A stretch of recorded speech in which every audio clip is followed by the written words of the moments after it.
Thanks for doing the interview. The first question really is on the back of our survey. I just want to get you to talk about whether there is such a thing as corporate medicine that's actually distinct from the medicine practice outside corporate models. Well, I actually don't think there is. To be honest, I think the medicine that's practiced in IPN centres across the country is exactly the same as the medicine that's practiced in non-IPN centres. There are differences, obviously, between the models that various companies run, but then again, there are differences between the models that various doctor-owned practices and pharmacist-owned practices run. So the difference is not so much between corporate and non-corporate, but between practice and practice. The concern has always been that under the corporate models, companies are going to start dictating sort of clinical, start interfering clinically in what doctors do. That's been the fear over the last 10 or 15 years. Does that happen within corporates in the pursuit of profits? Look, I can only speak for the company that I've been associated with over that period of time, and I can say categorically that doesn't happen within the company that we work in. And look, honestly, I haven't. I mean, the only stuff I've heard about other companies is purely hearsay. I've never seen any real evidence that is the case. So no weekly targets for care plans? No weekly targets for care plans. Aged care visits and home visits, they still get done?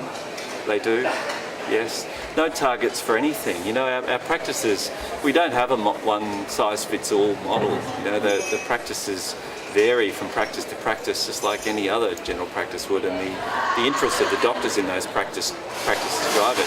I think people overestimate the ability of a company to be able to control what sort of healthcare their GPs deliver.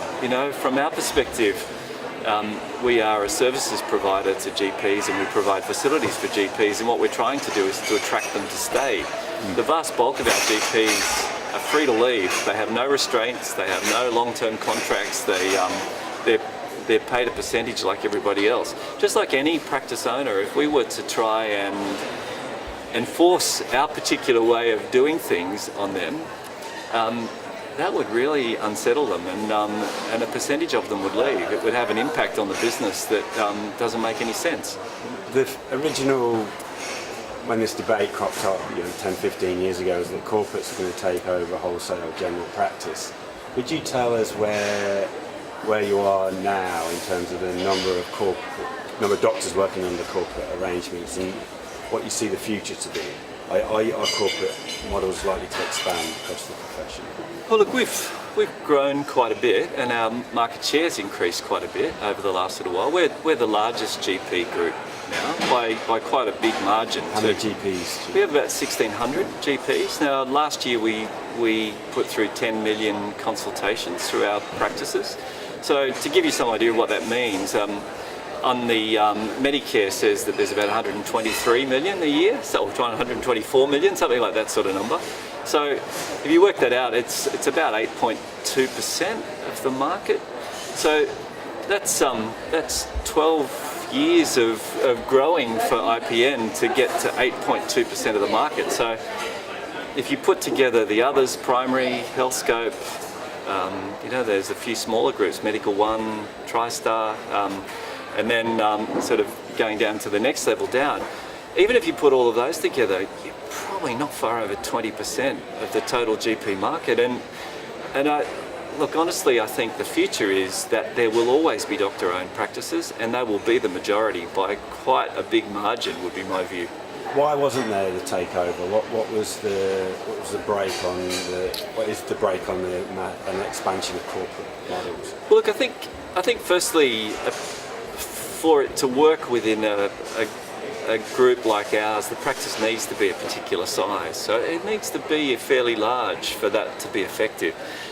There are many places in the country where there just isn't the population to support a practice that big. Now, that's the reality. So for us to run a practice in a place like that, with the exception of some of the rural contracts that we run, like King Island and Flinders Island and West Coast of Tasmania, but they're contracted things where the Department of Health and Ageing, or Department of Health and Human Services, I think it's called in Tasmania, pay us a contract fee to provide medical services there. Excluding that, in the smaller towns, it's it's the model that we run doesn't really work there. We certainly exist in the larger towns, like we have practices in Bathurst and Orange and Townsville and Cairns and places like that. But in the smaller towns, the model doesn't really fit. And the vast bulk of the GP services that exist there will continue to be provided by GPs. Also even within the cities. I think in many of the suburbs, lots of practices that are 3, 4, 5 GPs working within a practice, very happily working within a practice, very successfully working within a practice. They're probably not really this size of practice that really works within our model, and that will continue to flourish, I think. Can I ask you about Medicare rebates? They've stagnated, and there's a lot of complaints within the profession about them not increasing. What do you worry about for the future financial viability of say your company if Medicare rebates don't increase? Look, Medicare rebates increasing by less than the CPI is clearly an issue for all of general practice. There's no doubt about that. And if they continue to go up by 2%, and if the CPI gets back to something like 3%, like it's been historically over a long period of time, then that will progressively reduce the viability of practices, especially the smaller practices that cop that problem earlier than others. I think there's some technology coming along that can probably improve the efficiency within general practice. Things like online appointment systems and check-in kiosks and things that can probably reduce the kind of administrative staffing that you need to run within a general practice, can probably help over time. But yes, it will cause trouble if rebates don't continue to keep pace with inflation. What goes first though? Is it quality of care? Is it the length of a consultation with a patient? I think from a corporate perspective, the quality of care, we're a facilities and services provider, and we want to provide the environment that allows GPs to practice medicine the way they want to practice. Historically, what's happened is that as rebates go down, if a GP's bulk billing, they have little choice but to pedal faster or work longer. That's the reality. Most of us, as GPs, we're people, and at the end of the day, we need a certain amount of money for our family to survive and to pay the mortgage and to pay the school fees and all the other bits to do it. So historically what happened was that GPs either worked faster, saw more patients an hour, or they worked for longer is pretty much what happens. And look, there gets a point, which had pretty much happened in about 2002, 2003, 2004, where GPs were getting to the point where saying, can't work any faster. I'm exhausted. I can't do this. And I suppose that's when the rebate came along, because there was talk of burnout and people leaving the profession and all the other bits that happen. Private billing increased during that period of time. There's no doubt about that. Yeah. But what happened? Tony Abbott increased the rebate, didn't he? He did, substantially. Well, he took it from the 85% to the full, and then there was another percentage increase as well within about 6 months of that, which completely transformed the viability of general practice. But since then, you've seen a nipping and tucking at practice incentive payments. You've seen nurse item numbers shift across into practice nurse incentive payments.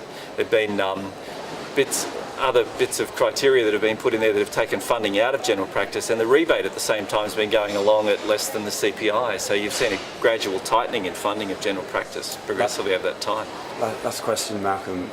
The funding options for the government, the preferred funding options, seem to be putting more money directly into the practices rather than directly into GPs.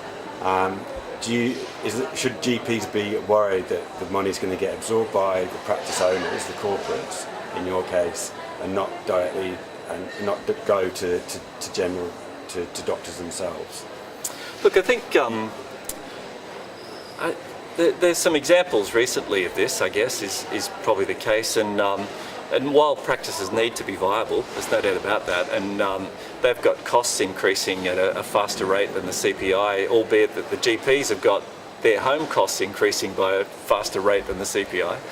But the reality is we've always tried to be fair about that. The practice nurse incentive payment, in my view, was very clearly taking money from the MBS and rebates and parking it in a grant payment And so IPN took the decision that the only fair way to treat that was to distribute that at 60% to our GPs the way it had effectively been done before, and simply now it gets paid 3 monthly, so our GPs now get a practice nurse incentive payment every 3 months in addition to their other payments that they get.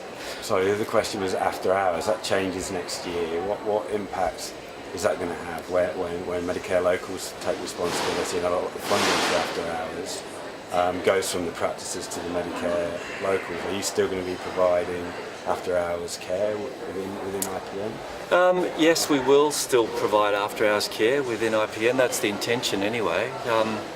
The difficulty for us operating on a national basis is that now we have so many Medicare locals to deal with to be able to interact with them, and they all have a different policy as to how they intend to treat this. You know, some of the Medicare locals are going to continue to pay the money to the general practices to engage the after hours service. Some are not.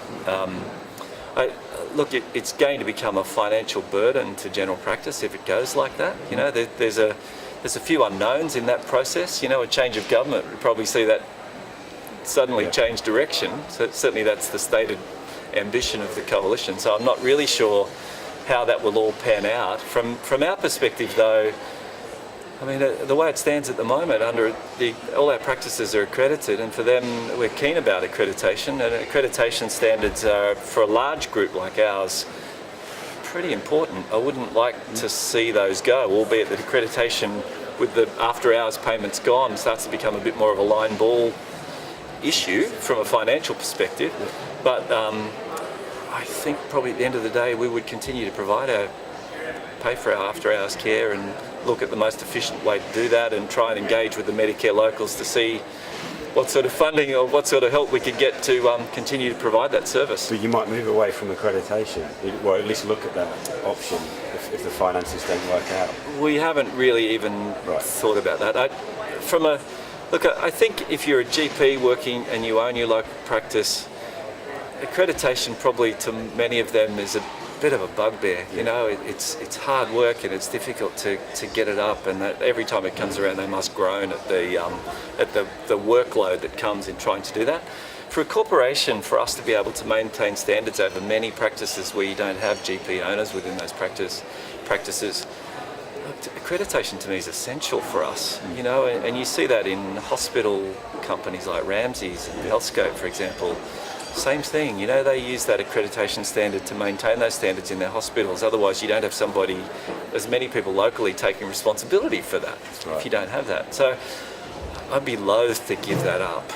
Thank you very much, that's great.